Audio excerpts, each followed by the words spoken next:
are fine welcome to the new episode I hope सबैजना सन्चै हुनुहुन्छ होला म पनि सन्चै छु अनि सधैँको चाहिँ फेरि आज भेट भइरहेको छ हामी चाहिँ अनि म चाहिँ अहिले यता बेनीतिर छु हैन हाम्रो यता प्यारो मङ्गलघाट बजारतिर म तपाईहरुलाई एउटा खतरा भ्लग देखाउँछु आज चाहिँ के भनेपछि मेरो कन्टेन्ट छ आज चाहिँ बाइकमा क्लोज लिभर किन इम्पोर्टेन्ट छ के टाइममा किन चेन्ज गर्नुपर्छ के हैन अझ चाहिँ बाइक सर्भिसिङ गरेको हैन अनि जे होस् 8000 को चुना लाग्यो मज्जाले नमज्जाले भनौँ न हैन बल्ल बल्ल कमाएको पैसा आफूले त्यही त अनि त्यसपछि चाहिँ अनि त्यो सर्भिसिङ गरेको चाहिँ कस्तो लाग्यो बिल सिल देखाएर म चाहिँ हैन के भयो फोर्ट सर्भिसिङमा चाहिँ यताउता भन्दा म चाहिँ तपाईहरुलाई एक्सप्लेनेसन गर्छु हैन अनि हल्का रफ भिडियोहरु पनि खिचेछु त्यो पनि हालिदिन्छु तपाईहरुलाई टक्क हेर्नु होला इन्जोय गर्नु होला त्यही नै भन्न चाहन्छु गाइज अनि सुरुमै भनिदिन्छु भिडियोलाई लाइक गर्नु होला च्यानललाई सब्स्क्राइब गर्नु होला शेयर गर्नु होला सबैसम्म कमेन्ट गर्नु होला हल्का सपोर्ट देखाउनु पर्यो के हैन म हरेक भिडियोमा भनिरहेको हुन्छु कि हरेक भिडियोमा भन्नु पनि आवश्यक छैन हैन तर मैले भनिरहेको हुन्छु कि किनभने तपाईहरुले केही न केही त हुन्छ कि गाइस एक न एक दिन त कुनै न कुनै त हुन्छ के तपाईहरुले गर्नु पर्यो हैन केही न केही त ढुक्क हुन्छ मलाई थाहा छ आई नो 100% विश्वास छ के सो त्यही नै भन्न चाहन्छु अब टक्क भिडियोमा भेट्नुपर्छ र क्लिपहरु हो अलिअलि चिलपारामा म चाहिँ यता मङ्गलघाट बजारतिर हो टक्क देख्न सक्नुहुन्छ हैन त्यही नै भन्न चाहन्छु बाइ बाइ गाइस भिडियोलाई हेर्नु होला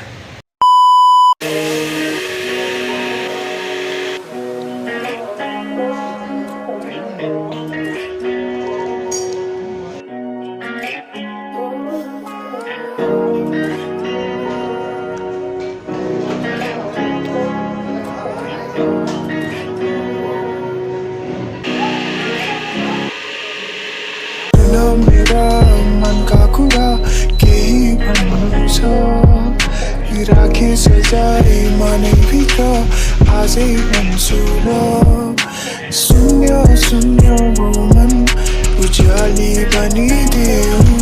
मेरो मनमा बोली तिमी आई भरिदेऊ माया माया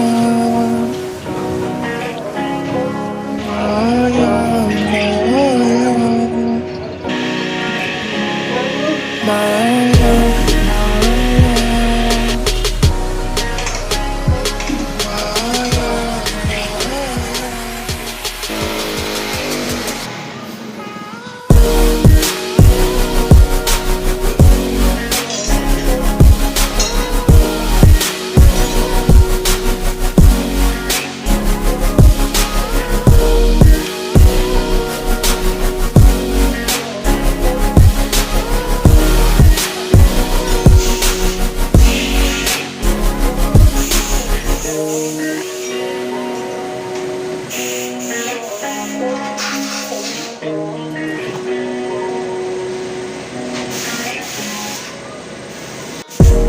हिँड्दै पनि किन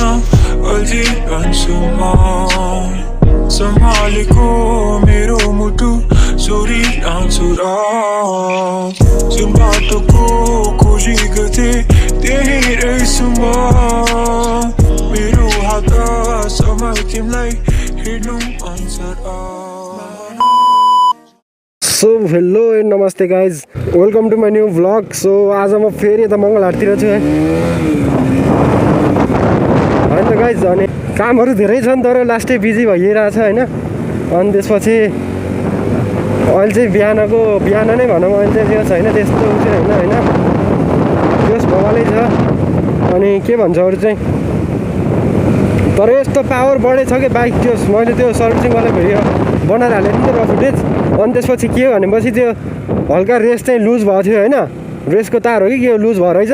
हल्का यति टाइट गरिदियो क्या आम्मामा बाइक त ठाउँको ठाउँ 100 गरिदिन्छ भने के छिटो कुद्ने भयो आम्मामा मैले तपाईँहरूलाई त्यो क्लच लिभरहरू किन चाहिँ फेर्नुपर्छ भन्ने पनि भनिसकेँ होइन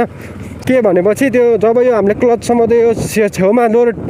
कान हल्का राखेर अनि हेर्नुपर्छ त्यो कडाक कडाक गरेको आवाज आउँछ कि त्यो भनेको चाहिँ क्लच लिभर चाहिँ ड्यामेज हुन लाग्यो कि भित्रको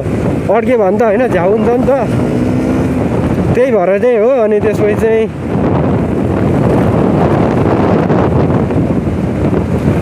कस्तो आएको बुलेट त आमामा चलपल रहेछ क्या बुलेट त यस्तो पारा दिँदै आउँछ त अनि यार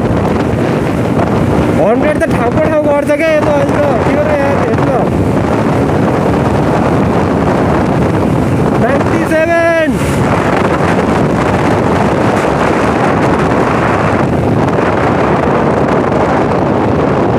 तुफान कुद्ने चेयर बाइक त तर यार बवाल हेर बवाल एकदम दामी यस्तो बवाल मिठो कुद्ने भयो अनि यो बाटोमा कुदाउनु पऱ्यो नि त कुद्ने भएपछि त हो कि होइन गाइस कुदाउनु पऱ्यो अलिअलि दिनु पऱ्यो यस्तो चलपल फर्स्ट गियरमै त्यस्तो तुफान कुद्छ अब सेकेन्ड थर्डहरू त के भन्ने यार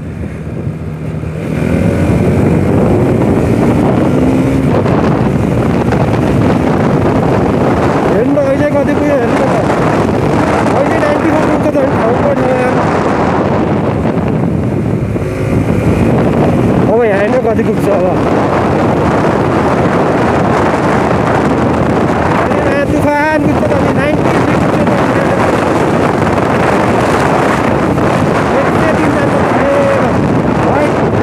लास्टै जान्छ यार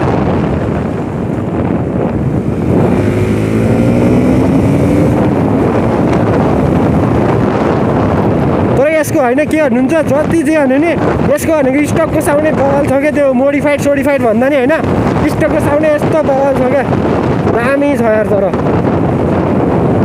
अनि तपाईँको बाइक पनि त्यस्तै भन्छ भनेपछि चाहिँ तपाईँले त्यो अगाडिको त्यो रेसको त्यो बटन तल हुन्छ कार्बोरेटरको साइडमा हुन्छ त्यसलाई स्प्रिङलाई चाहिँ हल्का टाइट गरिदिनु भयो भने चाहिँ तपाईँको पनि बवाल कुद्ने गर्छ क्या त्यो यस्तो दामी कुद्छ हो वाट द मिठो कुद्ने यार दामी हो नि त है आनन्द सर हुन्छ अनि यतापट्टि उसको लिभर पनि बवाल कस्तो मक्खन भएको छ होइन अनि त्यस्तै त बवाले हो नि दामी सही हो सही हो